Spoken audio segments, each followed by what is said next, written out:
Hello, everyone. My name is Tracy Siska, Executive Director of the Chicago Justice Project. Welcome to the Chicago Justice Show.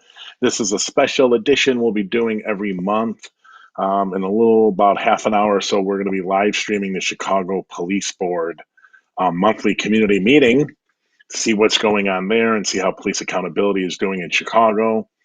Also, really quick, I want to let you know that the show usually goes every Wednesday, 12 to 1 Central in Chicago.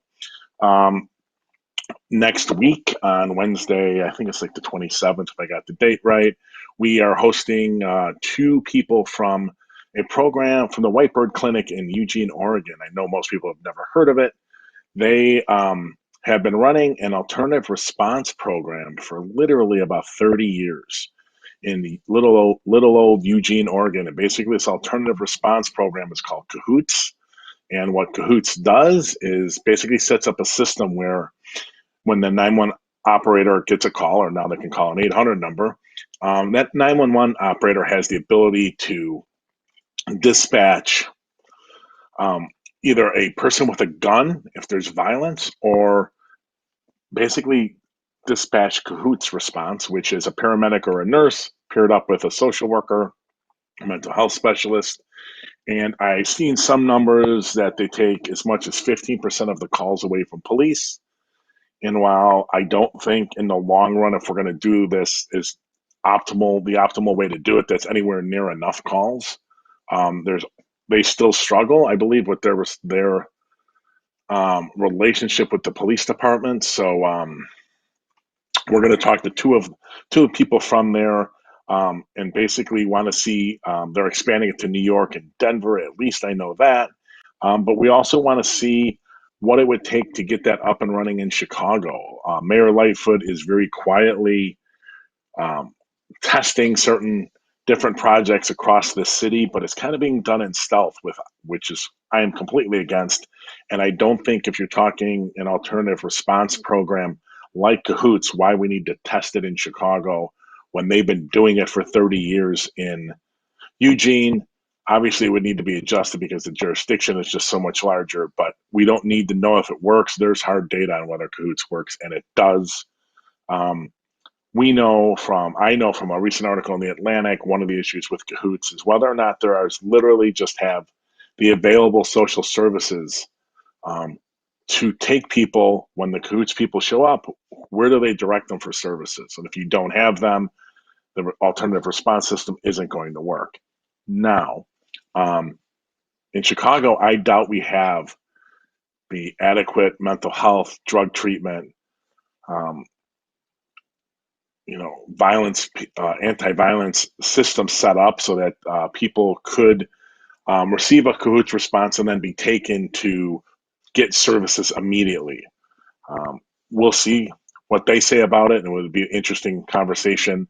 We, as CJP, want to propose ending the trial runs in Chicago and fast forwarding and instituting in all due haste a Cahoots response citywide so that we get rid of um, sending police with guns to situations that don't require guns. Just the presence of the gun heightens the response because the officer's got to be worried about that gun um, being taken away from them. And that's something that is not talked about nearly enough. And we're going to be talking about it on Wednesday.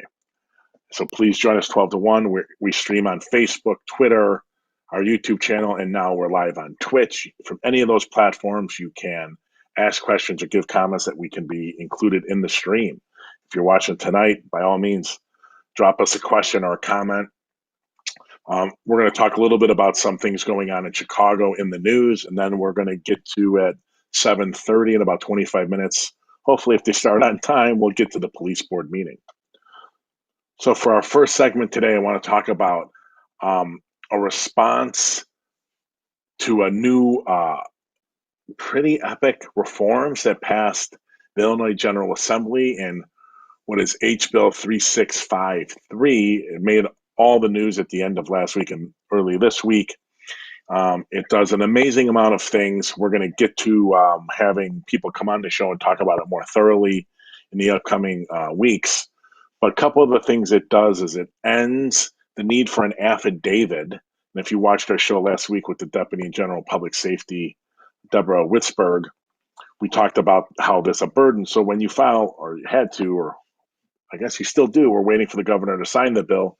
But when you file a complaint against an officer in Chicago, you have to sign an affidavit under threat of perjury if you are giving any false or misleading information. That was put in the early 2000s, and it was done specifically to dissuade as many people from filing complaints as possible. Filing either illegitimate complaints and specifically legitimate complaints is what we're worried about, because who wants to sign that? That's a standard, by the way. Believe it or not, most police officers, when they sign reports, are not held to. But when someone wants to file a complaint against them, they absolutely want that hurdle in there. So that it was done away with. That's an amazing and long overdue change. Also, we got rid of cash bail in Illinois. So that has been a huge issue in Chicago, bail reform. That didn't eliminate bail, but it really greatly reduced the amounts people had to pay. As you would have found out yesterday if you caught our stream with Doctors Dave Olson and Don Steeman from Loyola University, they did the first empirical evaluation of bail reform and its impact on violence levels in Chicago, both before and after. It's a fascinating report that I think you should all check out. You can find out more about that. The live stream is recorded both on our Facebook page and our YouTube channel, so you can go and catch it. There'll be clips posting hopefully later this weekend, and there'll some of that will be on our website also. So those are a couple of the major reforms in this bill. There's plenty in there, plenty of other things in there. I could spend probably a couple hours just going after it. It was several hundred pages. But those are the two of the biggest reforms. And the other, I guess, other big reform, and it goes into the Fraternal Order of Police in Chicago, or FOP's response, is it is now a crime and can be a Class 3 felony in Illinois for police officers to purposely not put their body cameras or dash cameras on, or to disable them in any way. It is also could be a Class 3 felony to lie on a report or cover up something, or not intervene when they know another officer is lying. That's another humongous change. You're not going to be shocked by this, but the Fraternal Order of Police in Chicago, or FOP, they weren't very big on these changes. There we go. This legislation gives the keys to the criminals. Yes, holding police accountable legally for purposely not putting their body cameras on, or purposely lying on a report. That is impossible. That cannot happen. That is going to make the city run amok in crime and violence. Because the last people you want held accountable for anything is the police. They're beyond oversight. They're beyond accountability. I want to commend the Illinois legislature. I don't think they went anywhere near far enough. In a lot of the reforms, including getting rid of immunity for officers from being sued, what's called qualified immunity. There are many other changes we'll go over in the coming weeks that I think still need to be done. But the changes that were there, they're good, and they were needed, and they're needed for honest officers. Honest officers are not going to turn their body cameras off. They're not going to disable their dash cameras. Good officers are not going to lie on reports. And this is the problem we've always had with the Fraternal Order of Police. They're set up to make sure the worst among them keeps their jobs. The worst among them gets promoted. The worst among them poisons the community relationship with police because they have to be kept at the expense of good officers. Most of these reform, good officers should be behind. They should be sick and tired. As it was with the Laquan McDonald case, one bad officer goes off crazy rails and guns down a person, a life, destroys it for no other reason than he seemed to just want to. and he put all the officers on the scene at risk. He put some of them at risk for some of them lost their jobs. He put some of them at risk for going to prison for the cover up. Still, the FOP backs him to this day. They just don't see.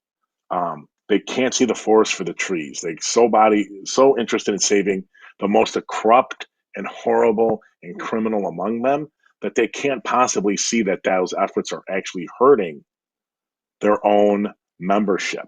And there's a saying about rooting out bad apples or whatever. The cops, they don't have to root them out. They know exactly who they are. The good cops know who the bad cops are. They don't want to be associated with them. They don't want to partner with them. They want to get as far away from them as possible.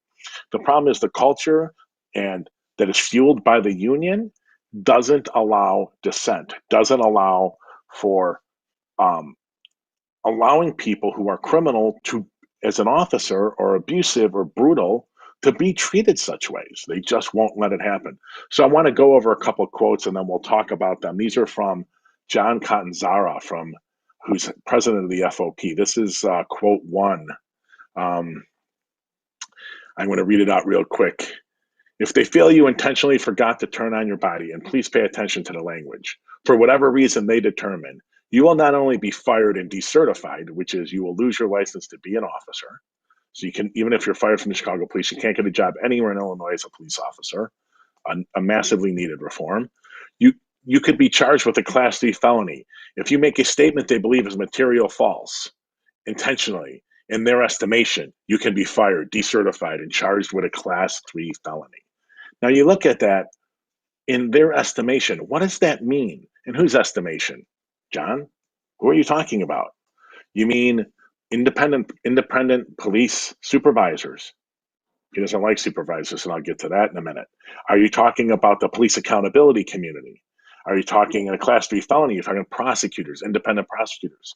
And if they try them in a court of law, are you talking about the judge and jury not believing them? It's in their estimation.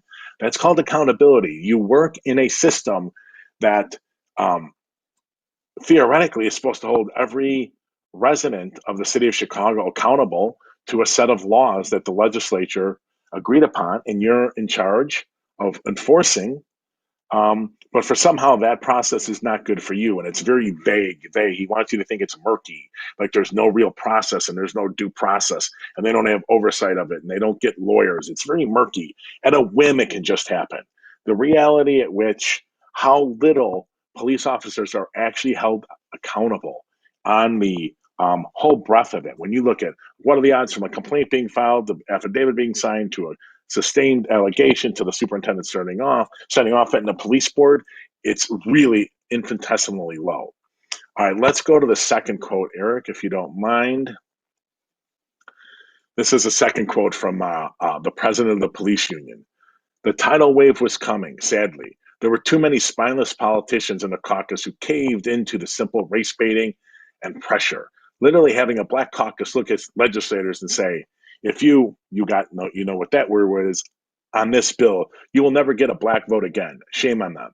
Everything is race, and it's disgusting. They guilted people into saying, yes, shame on the politicians for not having a spine. You know what? He thinks the police department and the enforcement of laws is race neutral in Illinois, in Chicago, in America. It's a joke.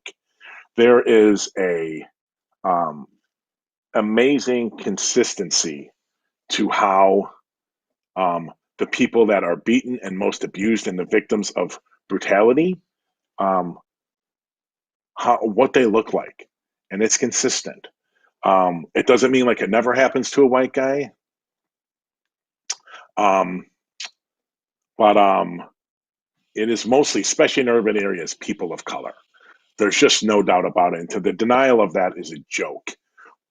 But let's get back to him not liking supervisors. The head of the FOP, John Catanzara, has 50 complaints against him, ladies and gentlemen.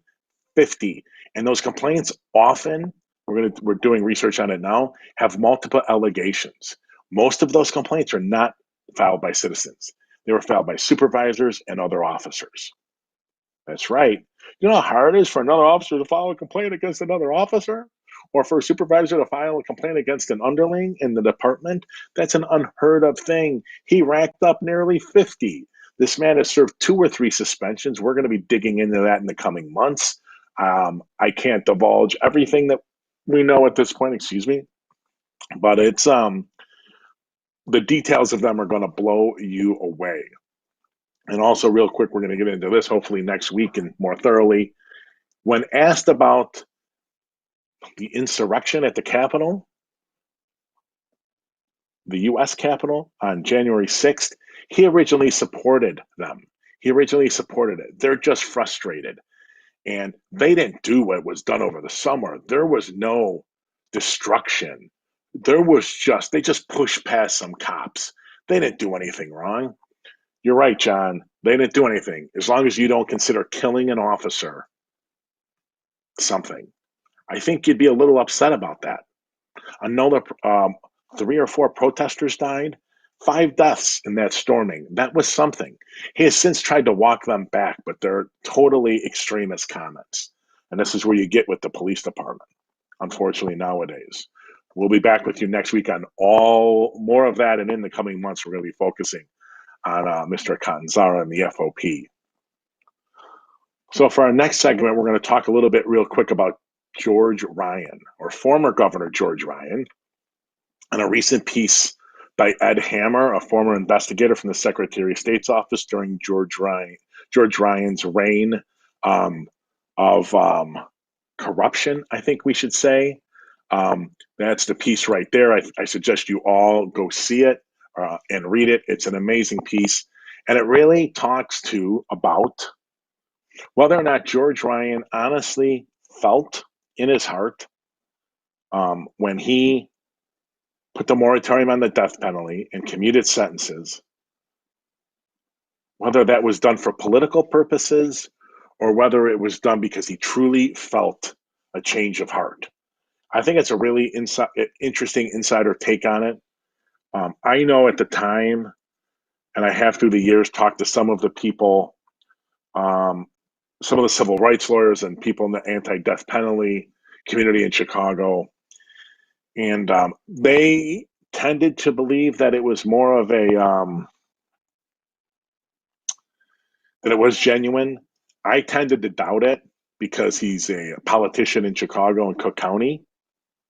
Yeah. So I really doubted it. Let me say that at the early parts of the investigation into George Ryan, I was an intern at the Better Government Association back in that time. And I was actually trying to recruit friends of mine who were fluent Polish speakers to actually get into the driving schools and see how they were bribing George Ryan's underlings for commercial driver's licenses. So we knew way ahead of him getting busted eventually that this was going on. I don't know. I don't think we'll ever really know one way or the other whether it was in his heart. I just doubt. I have some doubt in my own whether he ever. I think it was more political, and but you'll never know. And the people closest to him at that point said it wasn't due to political, and I hope that's true.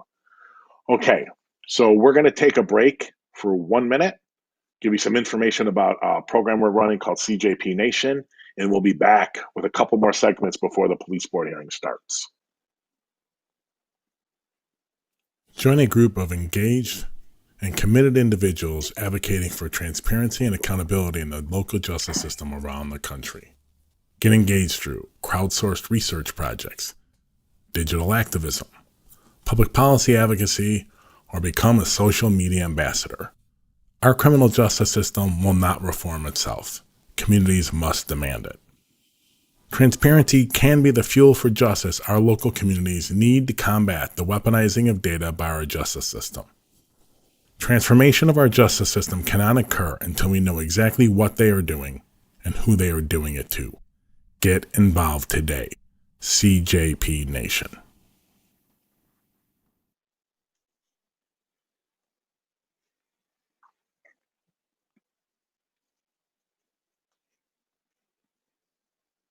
All right, we're back.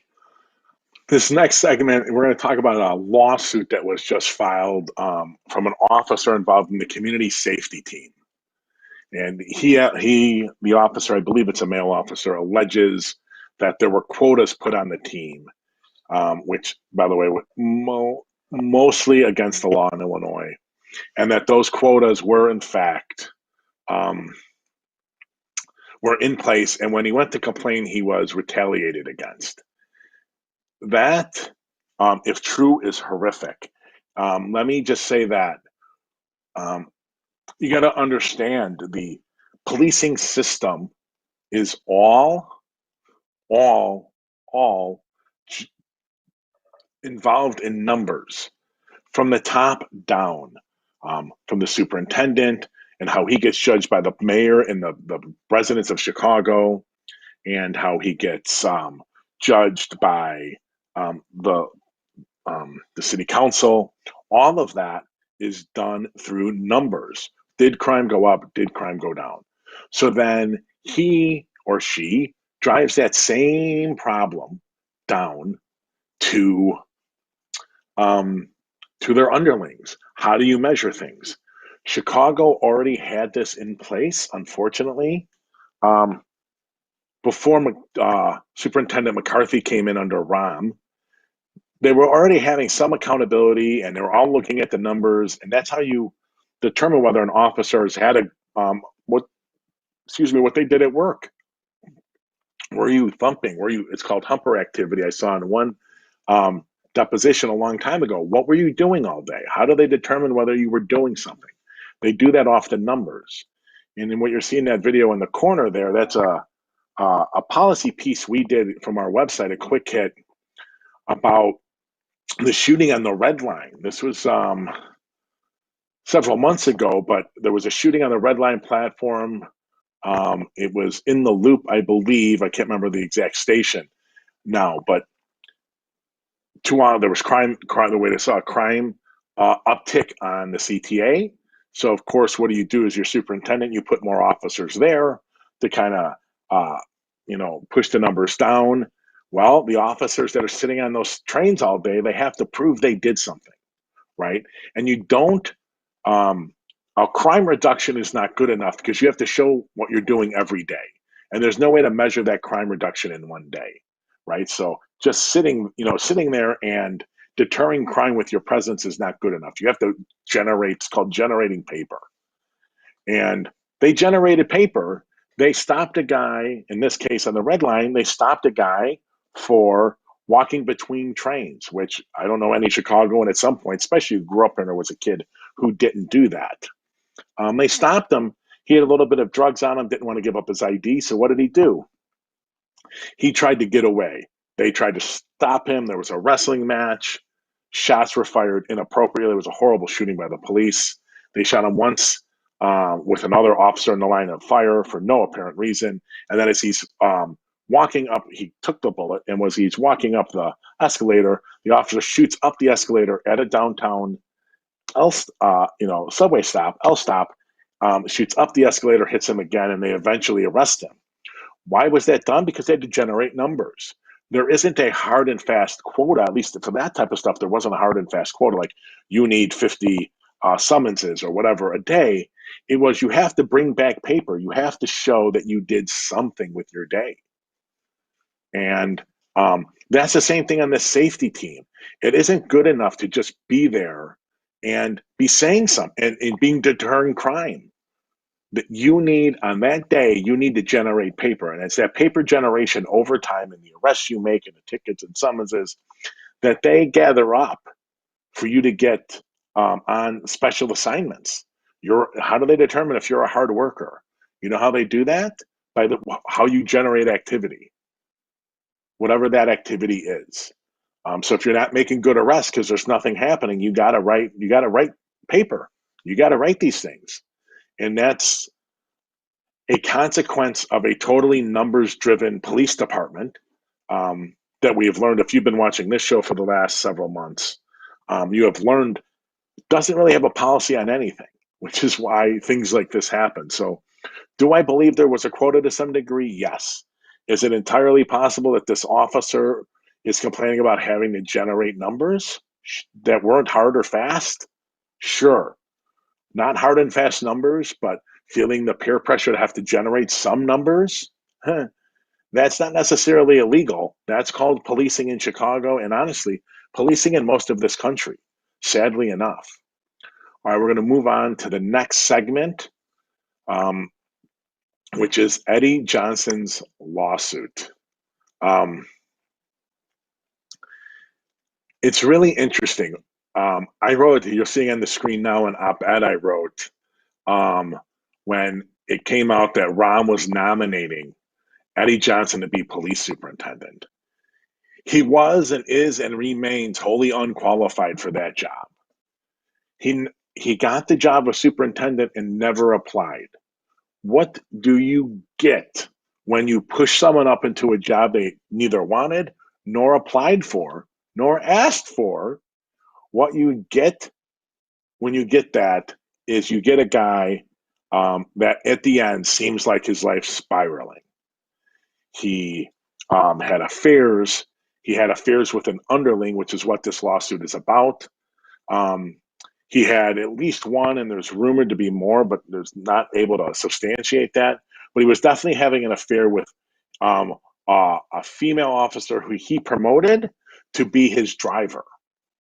And they would go on trips together, I think publicly funded trips, if I'm not mistaken. Eddie was at conferences all over the country, and I believe um, the individual he was having the affair with was traveling with him. I think now she has this lawsuit is her levying charges that their affair actually was a form of sexual, I think sexual harassment, if not sexual assault. It was unwarranted and she had no choice. Um, I don't know which way to think on this. I know that what you get when you put someone in a job they don't want or ask for, it shouldn't be surprising that they spiral out of control. Eddie got caught after a long night of drinking. Was found passed out in his car. When police arrived, they allowed him to drive himself home. He supposedly lied to the mayor about it and months later lost his job. He was being forced out anyways.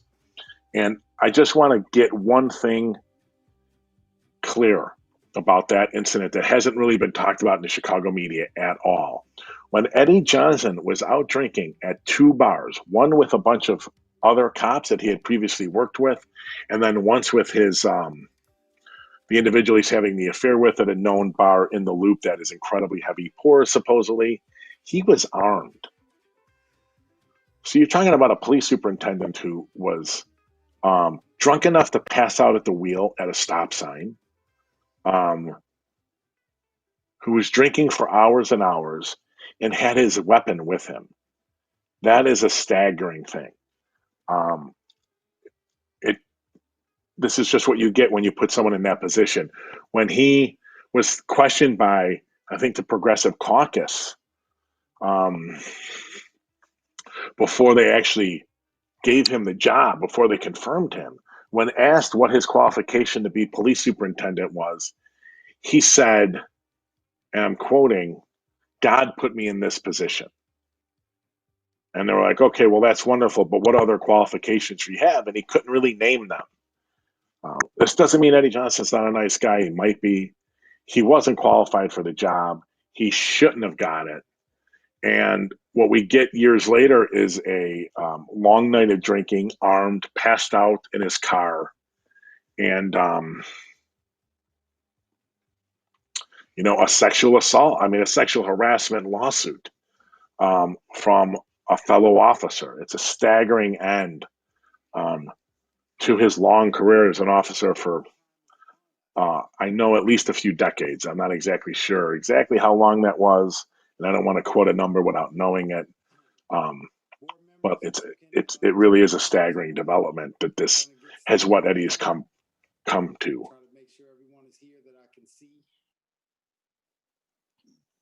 I think we're going to be switching over to the police board meeting. Okay.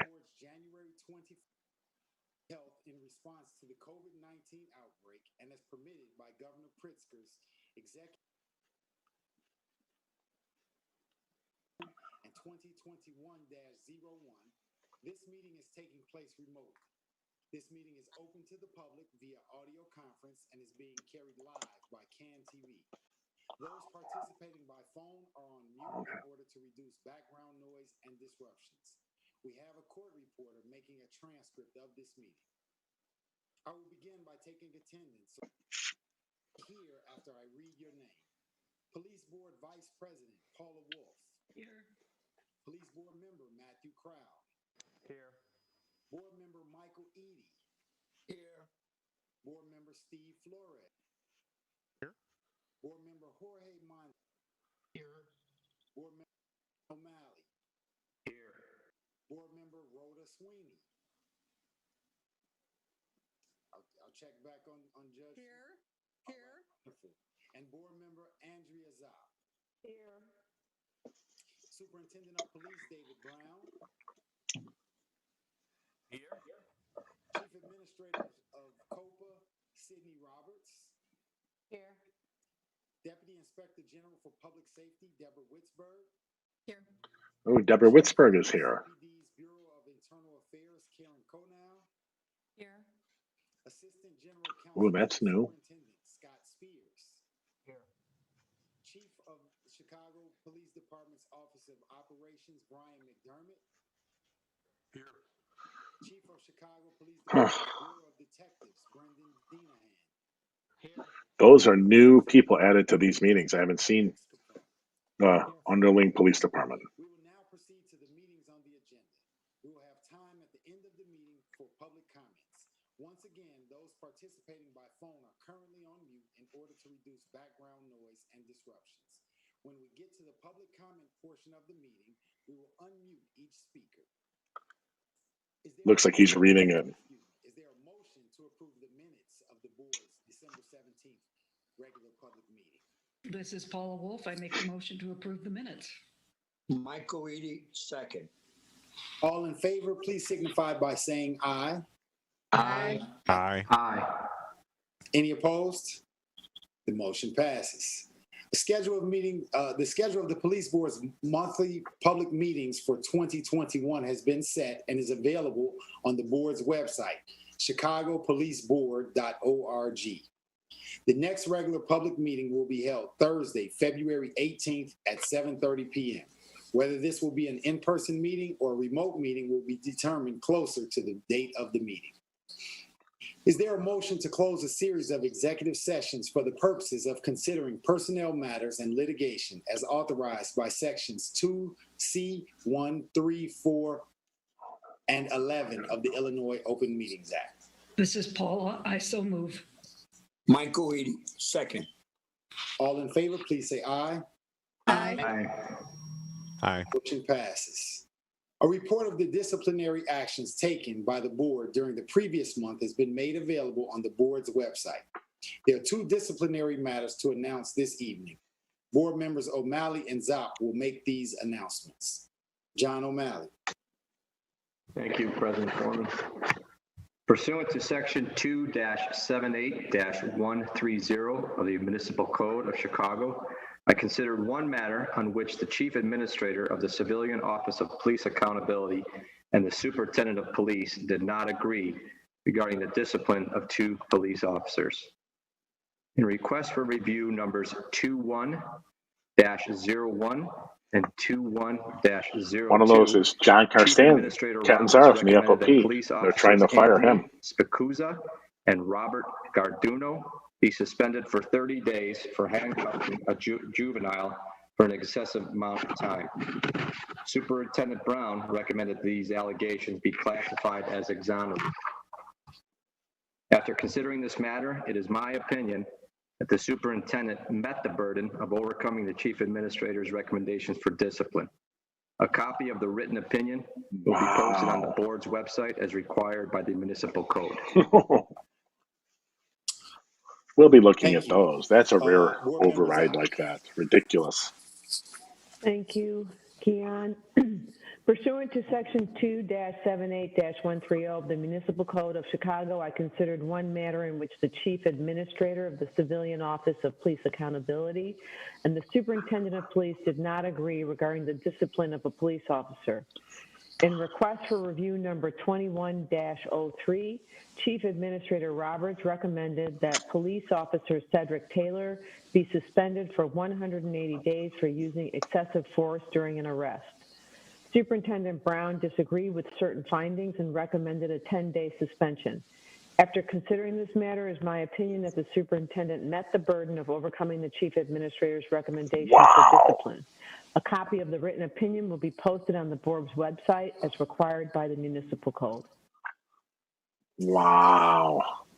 Thank you. It's gonna be we'll have a show on those. The recent incident That is concerning staggering Antoinette that they Young has overread brought them both. renewed focus on police accountability. While I will not comment on the specific situation because a disciplinary case may come before the board and it would be inappropriate to comment on it until the board reviews the evidence, the public's reaction to the search has highlighted the concern that many have about the accountability process. The board has, over recent months, intentionally used our monthly public meetings to shine light on the accountability process.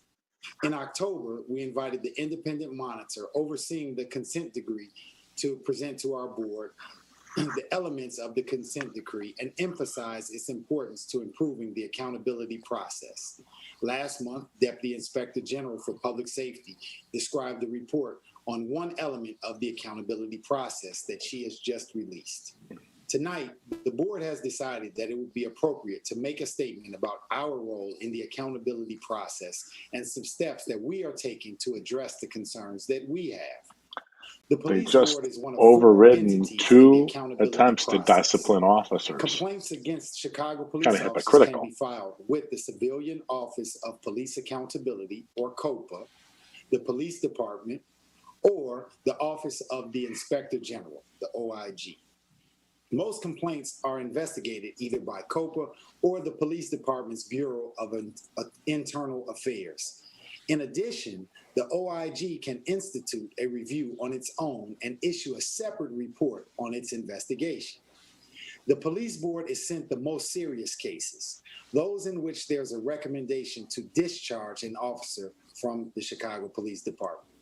Also, when there's a disagreement about discipline between COPA and the superintendent, the case is sent to one board member of the police board to resolve the disagreement, as you recently heard 2 cases tonight. Yeah.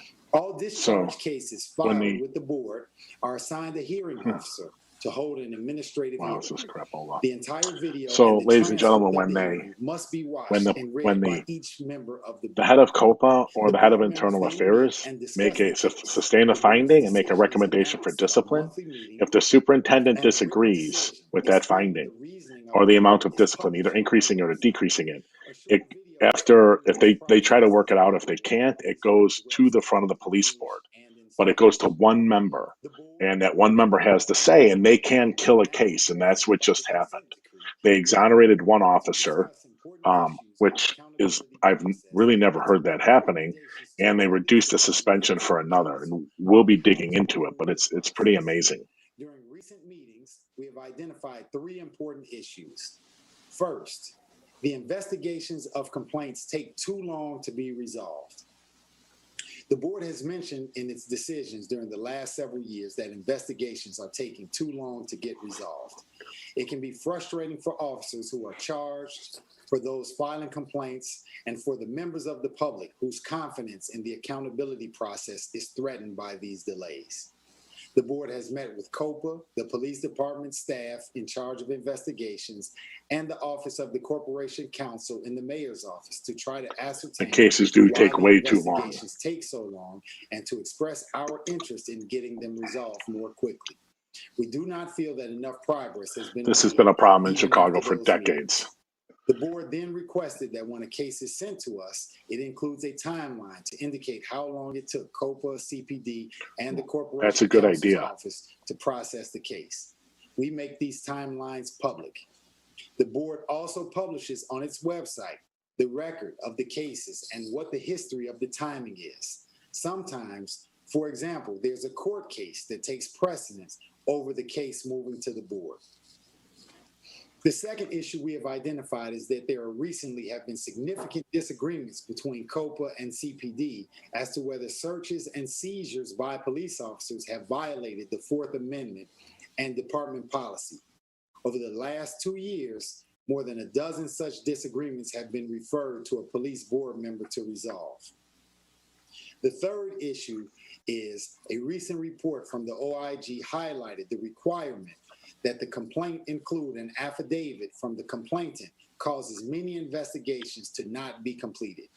The OIG report indicated that there is a process to override the affidavit requirement, which is used far too infrequently. This is what our show was on last While the Wednesday, if board, you're as I interested. have mentioned, But with is the new only one legislation player that's in the passed, as soon as the accountability government signs, process we and won't is have at to the worry end of the about process. We are the affidavits impatient to anymore. They'll address go these away issues completely. and others. To do this, last summer, in the wake of the George Floyd murder, the board engaged a law firm, pro bono, to research how to address these issues and others in the accountability process. The firm is planning to deliver a report by the summer of 2021. At that time, we will exercise the power vested in the board by the city ordinance, which states, quote, "The board, in its discretion, shall have the authority to make recommendations to the superintendent of police and to the chairman of the city council committee on public safety concerning revisions Why didn't in he tell us policy and before? operating procedures to increase the efficiency of the Department of Police," end quote, as well as the board's authority to adopt rules and regulations for the governance of the police department. We will make recommendations to CPD and alderman and chair of the Public Safety Committee of the City Council, Talaferro, to improve the accountability process. We look forward to sharing our recommendations for change at our public meetings and to receive feedback from the public and all stakeholders in the accountability process. If they pass the community commission, many of these powers will be taken away from Give them. me one So moment. it's interesting that they're flexing it now when like a year and a half ago, these powers should have been taken away from them. But it's interesting they're flexing them at any point because they've been around since 1960. The and haven't board has flexed also this. conducted a search for new hearing officers to conduct over police disciplinary hearings. We received 26 applications for the position. Our selection process included completion of an extensive application form, submission of a writing sample, 2 rounds of interviews with candidates, conversations with candidates' references and others in the legal community, and a background check. As required by the consent decree, we evaluated candidates based on the selection criteria that are published on our website. Is there a motion to designate Michael Panter and April Perry as hearing officers? This is Paula. I so move. Michael Eady, second. All in favor, please signify by saying aye. Aye. Aye. Any opposed? The motion passes. To further implement the requirements of the consent decree and to make other changes to the process for handling disciplinary cases, proposed amendments to the board's rules of procedure have been drafted. We made announcements at prior public meetings and we posted drafts on our website for public comment. We plan to consider the final draft at next month's public meeting. As announced at last month's public meeting, proposed amendments to the rule governing suspensions of officers precluded from lawfully carrying a firearm have been drafted. The purpose of these amendments is to permit officers to retain medical coverage so they may address medical issues while they are on desk duty. We posted a draft on our website for public comment and did not receive any comments. Is there a motion to approve the draft amendments to Article 8 of the Rules and Regulations of the Chicago Police Department that has been posted I on the think that's a board's good website idea. as a part of the agenda I for don't this see meeting? a problem with that This is off the Paula. cuff I'll here. make that motion. I think it makes sense for officers to be able to have access to medical attention at the same time their FOID card has been suspended. Michael Eady, I second. All in favor, please signify by saying aye. Aye. Aye. Aye. Any opposed? The motion passes. The general orders and other directives issued by the superintendent during the previous month are posted on the police department's website. I'll now ask Superintendent Brown if you would like to give your oral report.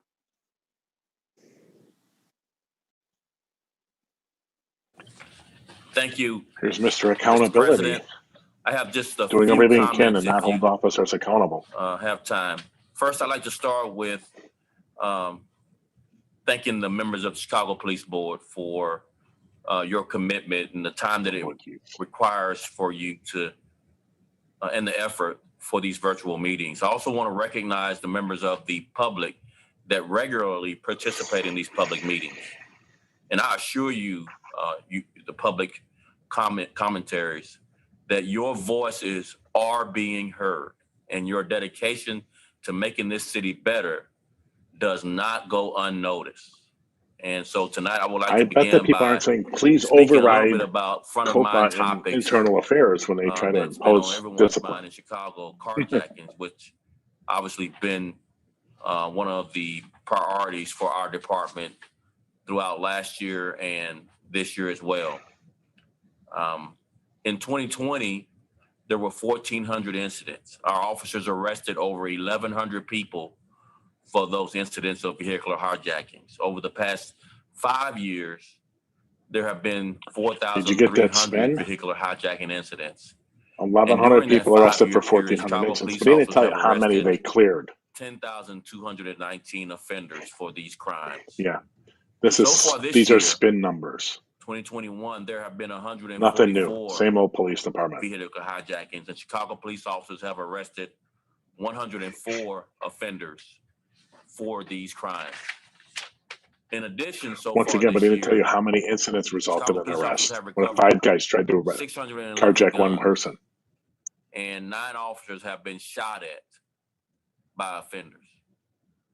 This is on top of 2020's over 11,000 guns recovered and 79 officers shot at, with 10 officers being shot in 2020. So the spike in vehicular carjackings are a regional and national issue that both urban and suburban cities are experiencing across the country. Motives include joyriding. You're a suburban city? And to facilitate anonymity while committing other crimes, including robbery and shootings. Our plan here at CPD is a comprehensive approach. An expanded vehicular hijacking task force, collaboration with other city departments, regional law enforcement collaboration and coordination, working with our suburban departments, a focus on stronger prosecutions with the Cook County Sheriff's, Cook County State's Attorney's Office, with judges, there you go, and our federal law enforcement partners, collaboration with agencies to provide youth interventions of known juvenile offenders, and finally, public engagement to include crime tips and an awareness campaign. One of the troubling aspects of these spikes in vehicular hijackings, besides the victimization, are the number of young people who are involved in vehicular hijacking, with the youngest being 12 years old. Yes, we know. With the largest age group of vehicular hijack offenders being between the ages of 15 and 20. We all need to work together in the community to ensure that strong advocates for our youth try and reach our young people to help them make better decisions. There is a better pathway for these young people if we would just be able to convince them. It's all about bad decision making. To do the right thing. Law enforcement cannot it's all about do bad this decision part alone. making. We need everyone, teachers, mentors, coaches, parents, the faith community, and others to help us reach our young people. One of my fears has been for the victims of these vehicular hijackings and the fact that our dedicated, brave officers committing to stopping these carjackers will confront a young person, maybe a 12-year-old, with a gun that leads to an unthinkable tragedy. So again, our officers are dedicated and brave You ain't wrong there. in confronting these armed suspects. They're being shot at. We arrested last year over 1,100 vehicular hijacking offenders of the 1,400 incidents. And so far this year, 144 vehicular hijackings have occurred, and we've arrested 104 Yep. offenders. 1,100 And I would just people out of close with this. 1,400 incidents. Uh, But if every incident's we got all want two to give our young people, then people they've a arrested second, third, fourth, fifth 550 chance. people out of, We all want to try to reach them and they hope had that arrested they make better 550 out of decisions. 1,400, which would be less, But our a little over a priority third as Chicago Police clearance. Department is for the victims. If they average 3 or 4, it's And much we less. are doubling down on our efforts That's it. to ensure He's no that there different than are any other strong superintendent spinning the consequences numbers. when we prosecute the people we arrest, so that we can tamp down the spike in vehicular hijacking. Thank you so much for your time. It's a long spike, you, unfortunately, for the city Chief with Roberts. carjackings. No. Let's hope it's quick. Mr. President, it's Sydney Roberts, Chief Administrator. I think you called on me. I wasn't sure. I'm having a bad connection. Yes, if you would like to provide your oral comments. Sure. Thank you so much. And we've got a lot of people God. speaking today, so I'll be very, very brief. Just some highlights as we round out 2020. Just for December, we opened approximately 90 new cases for investigation. In the month of December, we brought to conclusion 83 investigations. A little over 20 included sustained findings, 5 in which we've asked for the officer to be terminated from police services. And at the end of 2020, COPA brought to conclusion 1,518 investigations that fell within our jurisdiction. In February, we'll be able to give a highlight to our end of year report for 2020. Thank you. Ladies and gentlemen, don't be fooled by those numbers. She's also spinning 67% of the cases. Something like that they close because of no affidavit and very little and no investigation. So that number is not questions on police-related matters, and we will treat honest. you But with that's nothing courtesy new. That's and what people in respect. no position We do. expect all Spin. members of the public to treat everyone at this meeting in a similar manner. Please note that Buckle personal up, ladies attacks and and gentlemen. obscene language are strictly prohibited, and that repeated violations of the These board's are policy usually may result in pretty- the violator not being pretty permitted to energetic participate comments. in We'll see what future board happens. meetings. Before I call upon each speaker, Cute kids. before I call upon each speaker who signed up in advance to speak, each speaker, when I call upon you, I need you to press star 6 they to do background unmute check yourself. on the people Before I who do sign that, up. as I stated earlier, we had over 5,000 people sign up to speak today. The majority of the people were speaking in relating to police officer John Catanzara. And so I wanted to make a statement. To date, no charges against John Catanzara has been filed with the police board. Last month, one member of the police board considered a disciplinary matter involving John Catanzara, in which the chief administrator of the Civilian Office of Police Accountability and the superintendent did not agree. The reviewing board member determined that a hearing before the board is necessary to determine whether Officer Catanzara violated any of CPD's rules of conduct. The next step is for charges to be prepared by the Corporation Counsel's office and filed with the board by the superintendent. Once charges are filed with the board, the role of the board, like that of a court of law, is to undertake a thorough review of the case and render a fair, unbiased decision based only on the evidence presented at a hearing.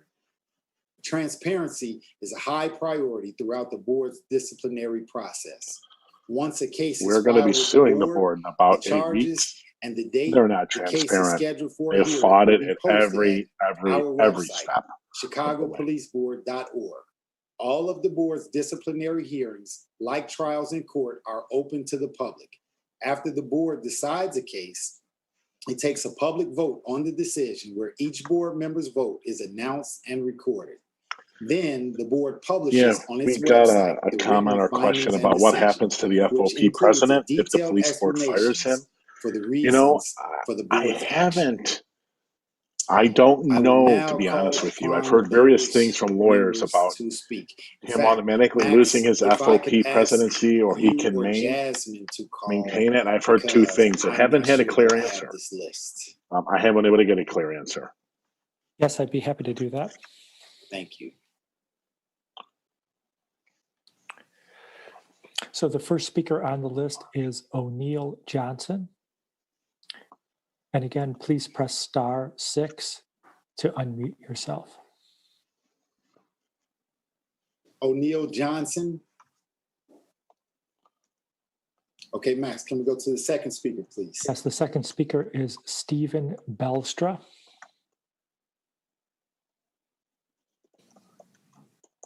Can we go to the next speaker, please? Third speaker is attorney Redrick Braden. Next speaker, please. Fourth speaker is Eunice Chapman Regis. If you can press *6. So a lot of people signed up, but no one's here. Next Fascinating. speaker, Okay, I believe I saw some of these speakers, so perhaps they're having trouble unmuting. The next speaker, Lori Burns.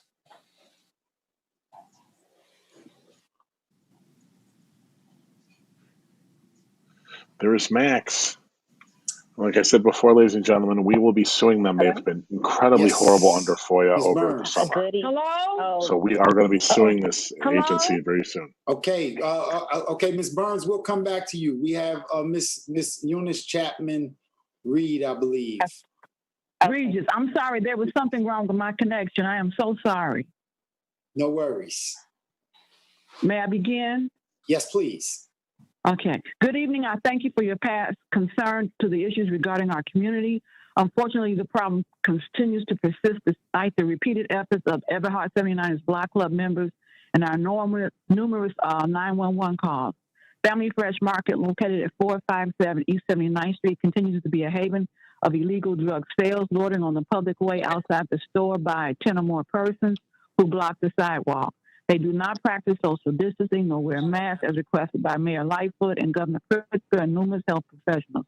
Inclement revenue does not hinder their activity. They still loiter, have illegal drug sales, etc. When police are called and respond, the loiters disperse momentarily only to return later that same day. They flee and hide in the foyer of the multi-unit apartment buildings located at 7905 and 7909 South Everhart. The owner of those buildings has been contacted. He says he'll have the custodian take care of it. However, that individual is complicit in the behavior of these loiterers because he engages in the same activity he's asked to diffuse. Several tenants in those buildings have moved out of concern for their safety and livelihood and refusal of the custodian to address their complaints regarding suspicious activity, loitering, and drug sales that the tenants witnessed. Recently, a building at the 7900 block of Everhart was purchased and is currently being rehabbed. As I was returning home one afternoon, the new owner asked me what was going on at the store on corner 457 East 79th Street. I explained the above issues our block club has been trying to combat for several years. He replied that he thought that was the case because his workers keep going back and forth to that store, coming back smelling of marijuana, or acting like they're under influence of something that's not alcoholic. Is there no remedy or relief from this ministry? There are many children on our block, and we continue to have our quality of life jeopardized by these miscreants. The 6th District Police efforts have been ineffective. It's winter now. What are we expecting coming months in warmer weather? Today, with the warm weather, we had to call 911 because of the bigger crowd that congregated there, including men and women. Thank you for your time and have a blessed evening. Thank you very much, Superintendent. This was Miss Chapman was speaking kind of fast, but basically 79th and Everhart, and we've heard of this before. Would you like to make a comment? Yes, I certainly would, and I anticipated the 6th District being on point, and I have that leadership here directly, and they were given word that this has been a pervasive issue for some time. And Chief McDermott, would you like to call on the commander, or you got it? No, I got Commander Ben on her. She'd like to address this for the speaker. Good evening, everyone. To Ms. Chapman. Can you guys hear me? Yes. Yeah. All right. Good evening, Ms. Chapman. We were given this information and we are working on this. We do have our CAPS officers doing quality of life missions over here at that store. And we gave the address of 7905 and 09 that will be given to our trouble buildings to take a look at as well. And with licenses, we'll be giving information about the Fresh Mark store. Great. Thank you very much. Miss Lori Burns, if you can unmute now. Thank you. Okay, thanks so much. Good evening. Thank you for addressing our concerns. The communication problems raised last month with our 6th District CAPS team haven't been resolved yet, but have been acknowledged. So thank you, Commander Sonorbin, Officer Tatum, and Beverly Williams. Residents look forward to partnering with our new commander and the CAPS community team to support excellent, effective communications and results. Secondly, is there a protocol for carjacking victims and CPD to follow? If so, how is it being communicated? My elderly neighbor was a victim of this terror last Wednesday, January 13th at 1 p.m. The 911 operator said a car would not be sent, and they were instead transferred to a phone number that was never answered. They made an in-person report at the police station, but were not given a follow-up contact to share the security video footage with. Within the last hour, our CAPS officer shared a phone number with me to work with them on for something, the vehicle carjacking and they literally task force. transferred So me when and then how will this information got a number that hung up on me. public? The same thing happened to us today, to me this week. We are operating with consistency. Lastly, please find How do they not send a car out if you've been carjacked? Chicago and our democracy deserve better. Thank you very much. Thank you. How do you not send a car out for a carjacking? Is it there happen too many? Here, but I can't quite see the name. Redrick, perhaps? Is there a Redrick? All right, we'll pass on that one.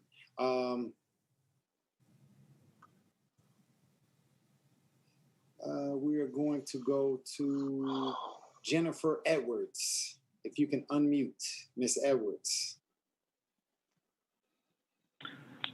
Good evening, everyone. We are so, can you hear me? Yes, ma'am. Okay, yes. We are so pleased that the 3rd and 6th districts are collaborating on their crime-fighting efforts. Both of the new commanders and their staff have reached out to community members many times. They have planned a neighborhood walkabout, that's my name for it, for tomorrow, Friday, where many neighbors will be attending. The walkabout is in one of the areas of concern with numerous crime problems. We will be addressing East 75th Street from the 500 block to Cottage Grove, where numerous illegal parties have been reported. Can we call attention We are to a party stuck in reported 1980s, last night on 1980s, 70s tactics. 624 CAPS beat call? The address is 7533 South Evans. The community person reports numerous calls are constantly made and the police just drive by.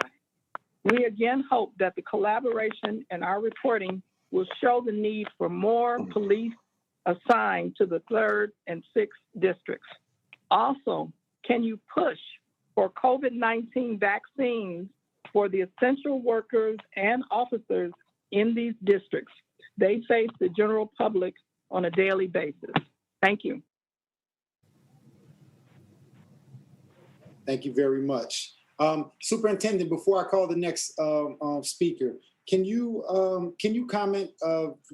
This is being. And for our audience, if you got questions or comments, feel free to post it on whatever platform you're watching. We'll be happy to answer. I'll be happy to answer them as best I can. Just a regular 911. What is it that people should do specifically, since this is something? How about getting carjacked and getting transferred out of 911 because they won't send if you are the victim of a carjacking, and report your car stolen immediately. The sooner as that car is put in the system, the best chance we have at catching the offenders. The offenders, once they carjack someone, we found only keep those cars a few hours before they dump them and move on to something else. So we have a short window. So any delay in reporting that to 911 really is makes it more difficult for us to catch the carjacking offender.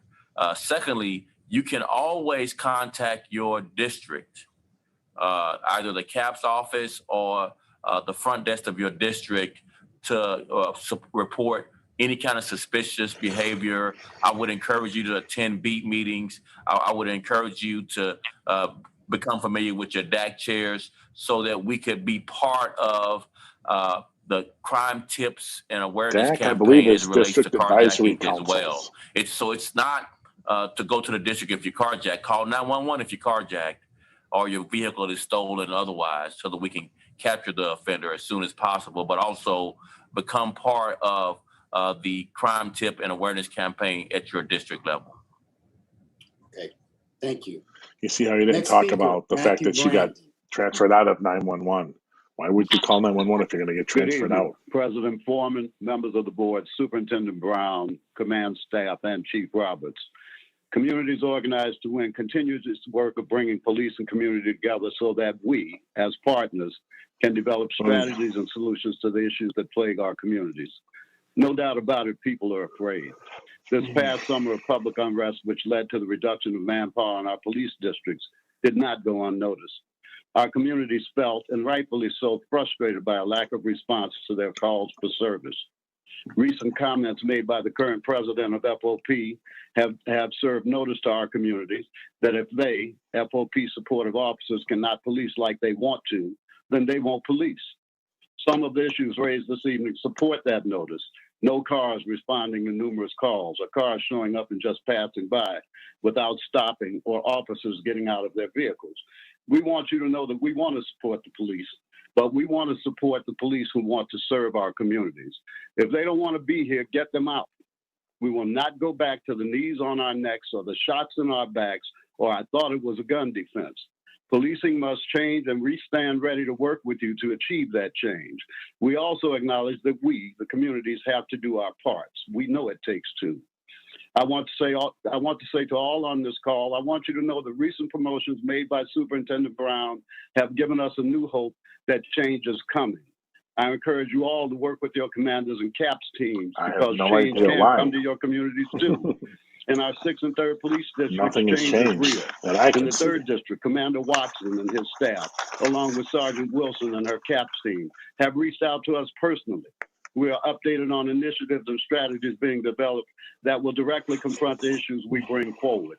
The same can be said for Commander Ben and her staff, along with Sergeant Hughes and her CAPS team.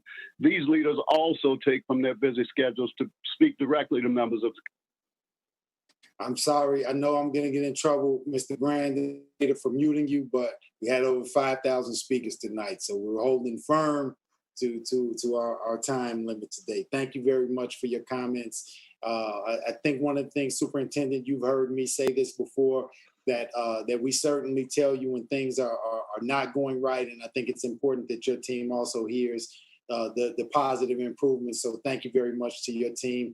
Mr. Brand just kind of spoke very specifically about some of those. Next speaker, Brad Redrick. Brad Redrick. If you can press. Yes. Good evening, and thank you for letting me speak. I'd like to say here to that last speaker. Indeed. Okay, so I want to bring to your attention the community organizing position of the 4th District that has recently been vacated due to retirement by the former organizer, Mr. Antonio Salazar, who did a very fine job before he retired. In the 4th District before, we had no organizer for about 3 years, and it has really yielded pretty tragic results. We're really behind in our organizing and working with the police department, and we need to get that filled. And we've been told that an impediment to that is that there's a freeze on hiring in the city. The 4th District is a huge district. It also has a sizable Spanish-speaking population, as well as the rest. And so, in fact, it needs 2 organizers, but it has no organizer now, and we're not able to position ourselves to help the police department in the ways that the superintendent just expressed, needing to help make connections with the youth and whatnot. So our quality of life in the 4th District is supremely hampered by this vacancy, and we hope that you all will do everything that you can to get that position filled so that we can work that in tune with the police organizing actually department to made a drive major down that difference. violence. Thank you for hearing me. I think it makes a difference in how people feel Thank you about the very much, police, but I don't think it Superintendent. actually Comment. affects policing whatsoever. Yes, I'll have Chief McDermott, Chief of Patrol, follow up through the board and contact you directly on how we can take care of filling that position. Even if there is a budget for that particular position, there may be some other things we can do. So let Chief McDermott, Chief of Patrol, follow up with you here in the next couple of days. So Max, if you can make sure to get Chief McDermott, Mr. Redrick's contact information, that would be great. Will do. All right, next speaker, Mr. John. So they're not going to Perryman. fill the position, but there's something else we can do. What do you think they're going to do? Wave a If you could wand? press star 6, Mr. Perryman. Hi, yes. Before my time begins, I'd like a report. Good evening, everyone. I'm sorry. I'd like a report from the superintendent regarding the drug market next to Garfield Park. Do you want to make your comment, or do you? I'd like to hear what the superintendent has to say first. Superintendent? Sure. Mr. Perriman, I have I believe the Commander 11 District here now, and we have talked about this. Obviously, you know, we've had several police board meetings where you brought these same issues, similar issues up, and we have a new commander there, and I'm going to turn it over to him directly to answer your questions. All right, good evening, Mr. Perriman. This is Commander McKenzie. We spoke earlier today, and I actually spoke to you last week, and in regards to the conversation about the drug sales on Lake Street by St. Louis, I spoke to the commander of narcotics today, and regarding that the mission, they're doing the mission over there is almost complete without jeopardizing the mission. That's almost in its final stages. They're waiting right there. They've already identified 20 targets, which they're going to make an arrest, and they're just waiting for approval. And once that is complete, I'll give you a call and inform you of that. Also, in that area, this summer, what we have done to prevent issues over there, we have enforced parking restrictions on Lake Street from Hamlin all the way to Central Park, from 6 p.m. to 6 a.m. on Fridays through Monday mornings. Also, 1133 is doing a special attention in that area. Last summer, we had a fixed post on St. Louis and Walnut. What we're going to do is continue our dialogue with the community and collaborate with the community as well. The DCOs are going to engage with the citizens in there. And also, like we said today, you and I, when we spoke, I'm going to personally meet with you next Wednesday, and we're going to actually walk the park like you requested. Okay, well, thank you. And it's nice to meet a new commander in the 11th. I hope it goes better than the previous commander who ignored this issue. I would like to bring up that last week, I brought this up last April, and so it's a long time ago, almost 9 months now. And the superintendent saying they've thrown a lot of resources. I would say that all the strategies so far have been a complete failure. I went for a walk with my dog the other day, and I was offered drugs. You can't even walk down the street without someone offering you drugs in this area.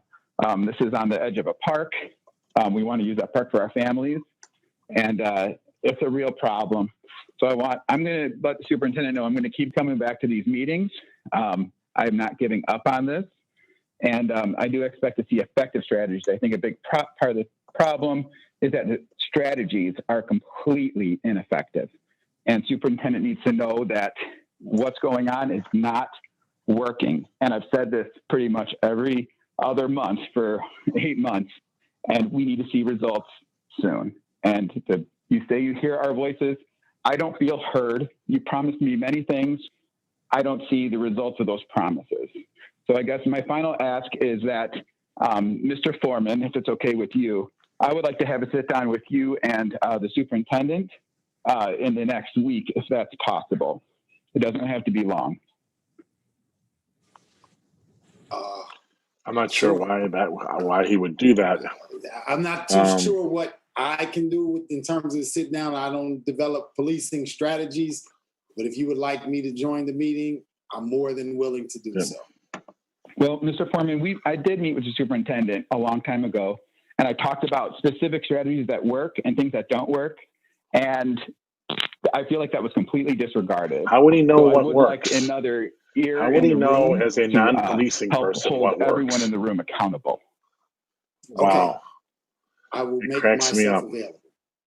How? The next speaker I don't is know this Flora caller, but it Suttle. cracks me up when people feel they know exactly what works to You can solve press *6, Ms. Suttle. very large, significant problems like an open-air drug market. Like no one wants it around where Ms. they live. Suttle? I totally get it, but the idea that this All right, person I'll knows come back exactly to you, how Ms. Suttle. I to can see do that it, you're on, and and police perhaps you're officers who've having been there 20 or 30 years on the hard job time don't unmuting. is Next speaker, June Norfleet. is highly dubious to say the least. But I'd be Ms. interested how Norfleet, long he's lived in the you can press community. *6. It's a lot of interesting questions generated by that comment. All right. Hello. Yes, Ms. Suttle. I mean, Ms. Norfleet. Okay. I know time is short. My point is what I call low-hanging fruit. Good evening, everyone. There are two parts of a tree that have to be carefully tended to, and that is the top, because if you do not prune the top of a tree and the fruit stays up there too long, it gets no light and everything becomes diseased.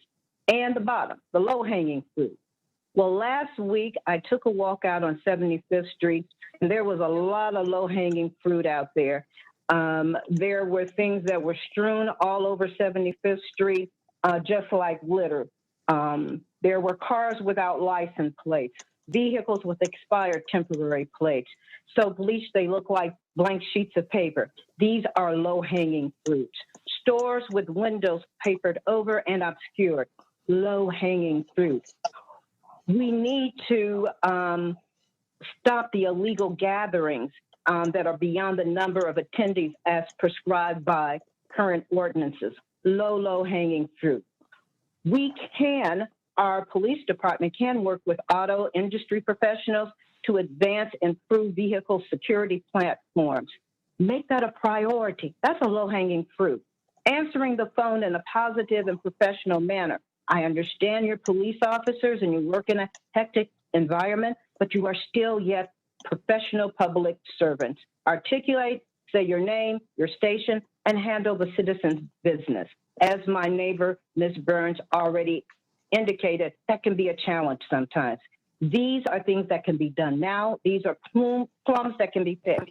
I do want to say that on 75th Street today when I walked, this is why I know low-hanging fruit can be handled. It was a different place because Commander Watson has already started to imbue a sense of professionalism, committed, dedicated ethic. Thank you very much for doing that, and we look forward to working with you. Don't forget the fruit. Thank you. I doubt that a new commander that quickly made any real difference, to be honest. Yeah, I just love her comments, and I'm as excited as I've sure heard he some of the does. community members say about not just Commander Watson and Commander Ben, but in the 8 months I've been here, I've been able to have the opportunity because of retirements to make several promotions of people who who are very talented and I really have high confidence in, and so I'm looking forward to them engaging more. And our emphasis is on community engagement, quality of life, being responsive, being professional. Ladies and gentlemen, you can heard the same BS from the same past 10 superintendents. Right on point. God, we could just play a tape from 10 years ago, 20 years ago, 30 years ago. You get the same comments from the superintendent. Oh, God. Buckle up.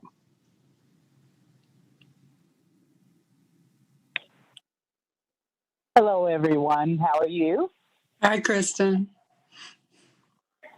Hi.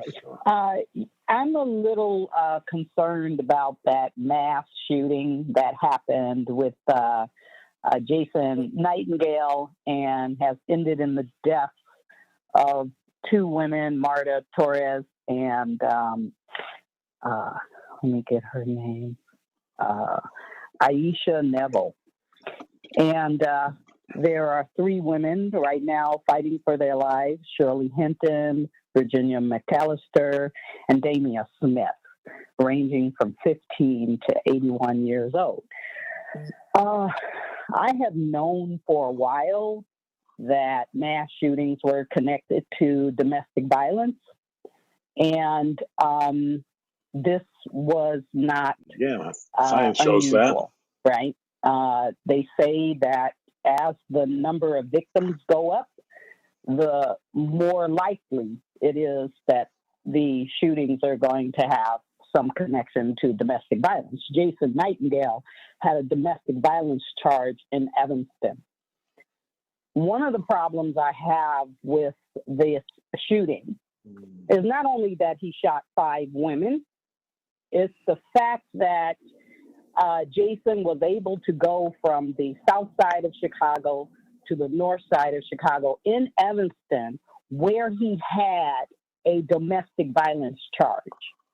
So it's almost as if you knew he was coming, because he kept going places that he knew, right? It was clear that Jason was going to kill people until somebody killed him. So although I wasn't there and I can't quite be sure that he could have been taken alive, I know that Jason's plan was not to be taken alive, or he wouldn't have shot a woman to death about 5 minutes before he was shot to death. But I do have a problem. I do have a problem with the fact that we have these an increase in violence against women. We have women being shot while they're driving their. I'm sorry, Miss Noel, with the amount of speakers that we have tonight, I apologize that I had to cut you off. Superintendent, can you speak to some of the domestic violence issues and what CPD is doing to try to address some of that?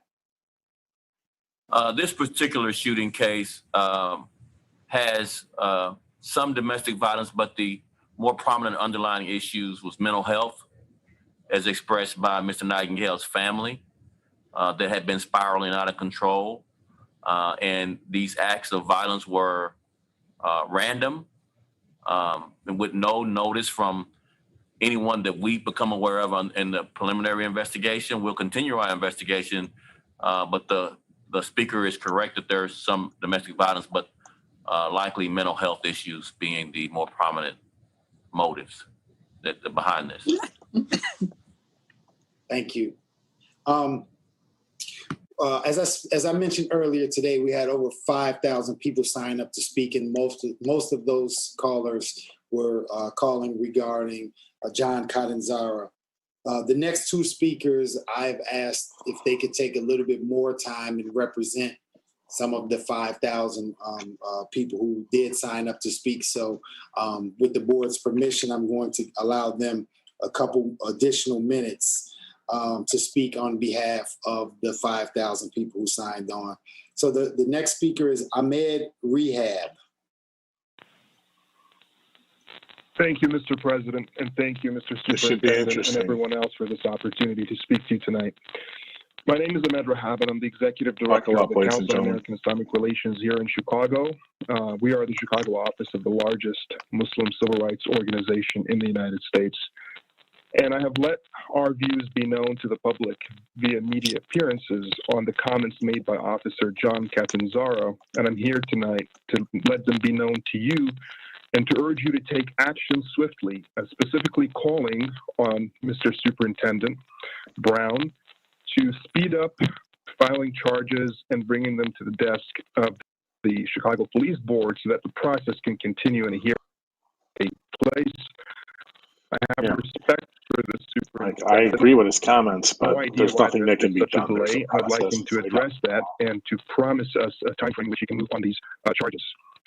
I wanted to make this ask in advance before I got into some of our concerns with Mr. Catanzara in case I ran out of time, and I'll get into that now.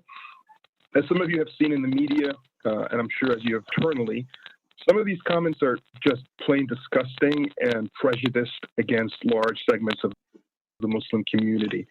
In some of his social media posts, he has implied that Muslims are savages and that they all deserve a bullet. There are two particular posts, one in which he discusses a crime that was committed in Detroit by one individual who happened to be Muslim, what they call female genital mutilation, circumcision, but it is a violent act and it's illegal, it's a crime, and it's not accepted in our Muslim faith by the great overwhelming majority of Muslims. And he said what he said about her, which I have no problem with and I agree with him on, but his extending his outrage and disparaging all Muslims for the crime of one individual is precisely what defines Islamophobia and bigotry. Imagine if I were to look at the case of somebody in the Catholic Church who committed pedophilia, and I'm calling all Catholics, pedophiles. Or I'm looking at a case of a lynching in the South, which unfortunately still happens, and I'm calling all white Americans Ken Zara's comments are abhorrent, and we'll get into them in the coming weeks. But and he tried to backtrack, and he tried to this is part of the problem. This stuff has nothing to do with what the board does. The board is a trial court, basically. They can only go into what's in front of the court. And that's going to be what's in front of the complaint, which has to be investigated by COPA or Internal Affairs. It's all locked in, and it's locked in by what the complaint is. So I'm not saying he's completely wrong. I agree with the sentiment of his comments, but the police board can't do anything about it. So I understand why he's doing it. It's not a place they can't do anything about it. So yelling about not doing it, things they're not empowered to do is just not right. Any sane person, let alone an average Muslim, would condemn. Again, it's that extrapolation to everyone else, picking one crime, sensational situation, and seeming it to be average, making it look average among Muslims, is precisely the problem we have faced since 9/11 in this country, where a terrorist attack happens and suddenly we're all suspect. There's a mark on all of our backs. He's a policeman. He should know better. He has admitted himself that he tends to be easily misinformed when he made these problematic He doesn't know better on a variety of topics, including this one. Our nation's capital recently, and attack on our democracy, came out guns blazing, no pun intended, defending this outrageous attack. He later backtracked and said he was misinformed. If he is so easily misinformed, he had the same information you and I had. We all knew what it was. We all had a problem with it from day one. He needed a backlash to backtrack. If he has a problem with gaining information the right way, if he has some cognitive issue, if he has some judgment issue, whether it's on the capital situation or on Muslims or on Mayans, which he asserted, are engaged in human sacrifices and shouldn't come to this country. Again, this type of racism and prejudice. I'm sorry, Mr. Rehab, I had to cut you at that point, gave you the for your comments. Before I ask the superintendent to respond, I'm going to call the next speaker, Mr. Abdullah Mitchell.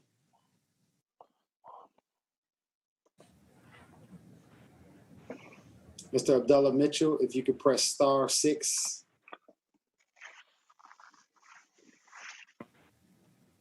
Good evening. My name is Abdullah Mitchell. I'm the Executive Director of the Council of Islamic Organizations of Greater Chicago.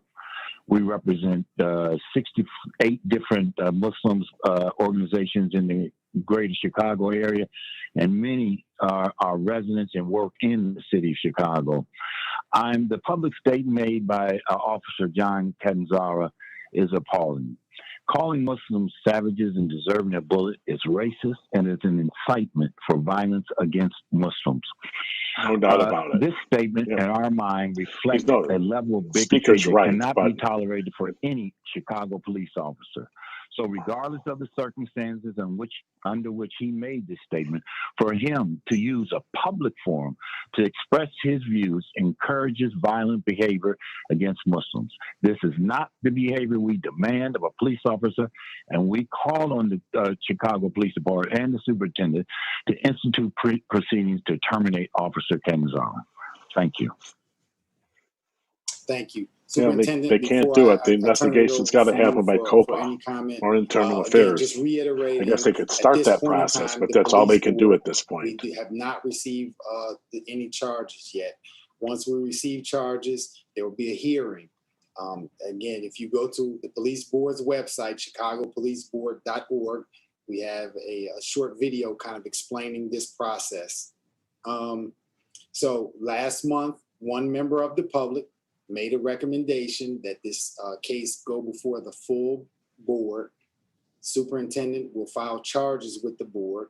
Once those charges are filed, there'll be a hearing, at which point the board will have a hearing, will review the case, will make a decision, will make that decision publicly. The hearings are open to the public, and we absolutely encourage members of the public to attend, and we can provide the details on how that will be made available in the world of Zoom today. So again, I definitely recommend taking a look at chicagopoliceboard.org, and where we put detailed explanations. I don't, so ladies and gentlemen. I'll turn it over I recommend you look at Chicago Police Board, yes, that particular CPB case Info is in the Department of Law with charges being prepared, and as soon as they're done, they'll be forwarded to the police board. It's not in the superintendent's office, in my office at all. I've made my recommendation, made my comments. And so that case then goes to the Department of Law to prepare charges. Once the charges are prepared, as I mentioned, they'll go to the police board for the rendering of a decision. There are other charges coming through that on Kennan's era that also will go through this similar process. So there's no way to speed up. Department of Law should take the appropriate due process to prepare the charges like they have for other cases, so that there won't be reasons for appeal or anything overturned. So I think it's prudent, in my opinion, to follow the steps as you normally would and not fast track based on anything outside of the facts of the case. Thank you very much. Our final speaker, Mr. Robert Moore. Ooh.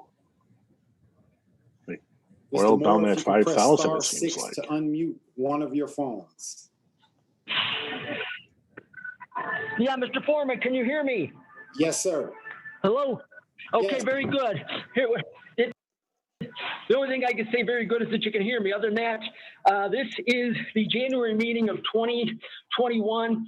A catastrophe has befallen the non-counterfeit version of the rule of law, the whatever you want to call them, the genocidists, the global plantation owners have seized complete control of the nominal government entities of the United States. It is now time for all people who are not completely incorrigible, who are not willing to accept satanic worship and pedophilia being imposed upon them, to gather together amongst ourselves. Is this a QAnon person? I think it's the QAnon. And prepare for the worst, because they are coming for us. Who is they? The minions, the instruments of the global plantation owners. The whole agenda has been for all of these years to set up the basis to get rid of us. Because once we're gone, those of us in whom there's some fear of God and a commitment to keep the commandments, there's nothing between them and total domination. These dominoes have fallen. It's a disastrous situation. Here's proposed stipulations from Robert J. Moore to the City of Chicago Police Superintendent David Brown. They've been posted. They will be posted as soon as I can get them to JN21-15 PROTCTR.tripod.com /CPD POLBDMTG PROPSTIP RJM SDB 012121.html. I'm going to try to read as much as these can. I've had numerous interactions with the City of Chicago Police Department, and we got to get this whole thing onto solid ground, which is what? The objectively reasonable reliance interest referenced by the solid ground Supreme Court would be good. Illinois versus Krull as constituting necessity for the enforcement of any law. Solid ground would be good. This sounds like almost a little too out there to be a Q. But thank you, Mr. Moore. It seemed what a way to end it if that's their last speaker. Would that be a good way to end this? I heard your response about the law department. The board will also, we will reach out to the law department, and we will make sure that we get back and report publicly to members of the public at next month's board meeting where those charges stand. And so we'll take that upon ourselves as well to insert ourselves into the process to ensure that we can get timely information back to members of the public. At this time, all members of the public who signed up in advance to speak who are on the call have been called. Is there a motion to adjourn? This is Paula. I move to adjourn. Michael Eady, I lost the volume. All in favor, please signify by saying aye. Aye. The motion ending the passes. meeting, but I can't be Meeting sure is because I can't adjourned. hear it. Thank you very much for your attendance and your participation. Please stay safe. Thank you. Thank you. Thanks. Bye, all. Bye-bye. Have a great.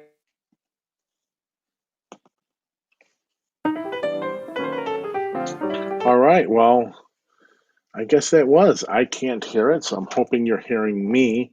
That was an interesting meeting. I guess we did learn out of this that they're doing the same old tried and true stuff. New district commanders, we're going to do a walk, we're going to do a march. And we have this guy from Garfield Park who I am going to bet did not live in Garfield Park for several years because, like, I mean, drug dealing has always been an issue, but he supposedly has the solution to ending open air drug markets. And police officers on the job 10, 15, 20 years do not have that. Got to give him credit for that one. I wish he would have spoken of what the solution is. But anyways, thank you all for tuning in. I appreciate it. We're going to be doing these once a month. If you want more information about what the police board does, visit our website at cpbinfocenter.org.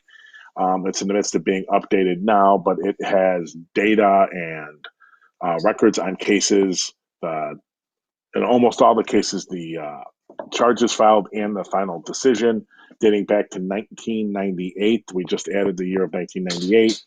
And we're in the process of adding analytics sections so you can look more broadly at how the board is doing today and over the last year or 2 years to the last 5, 10, 20 years. We also have all the board members' votes. Some volunteers of ours through our CJP Nation project are updating that. And we hope within the next 3 to 4 weeks that site will be completely updated to the day and will be updated regularly every month thereon when they're every third Thursday of the month, the board meets in private, then they meet in public. When they meet in private, they do the final votes of the cases that come up before them for a vote. And then within a day or two after that, after they notify the people involved in the case, those decisions become public. And then we'll be putting them up on our site.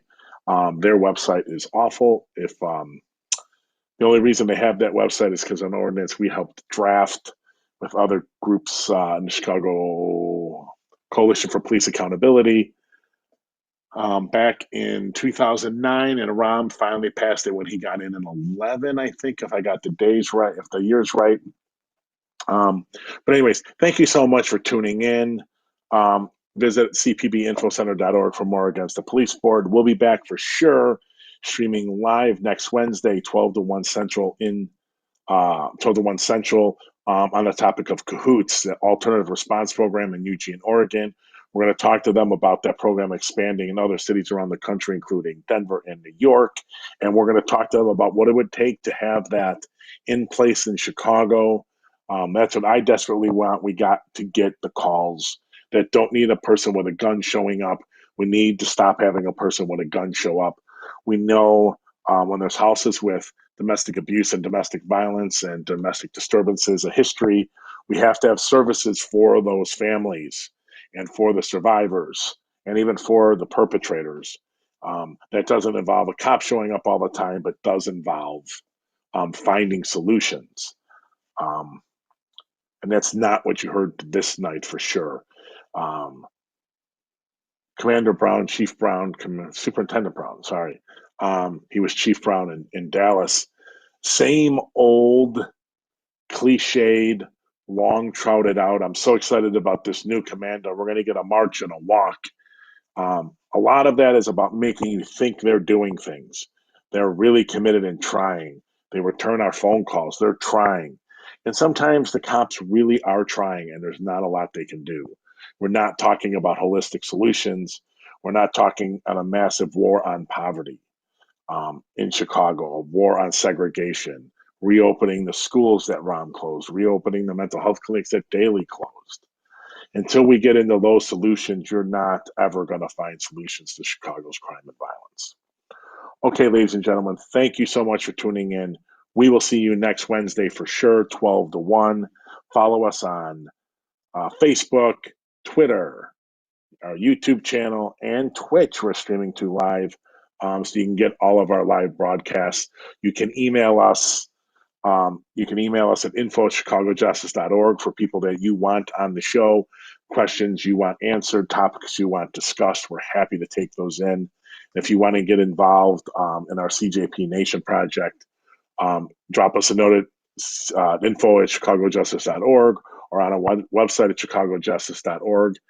Send us a comment there and we will get you hooked up and involved. And we have somewhere around 50 people now as volunteers and interns, community people in Chicago, helping us, participating in research projects and leading them in some cases, and really trying to make a difference. And you can be part of it too.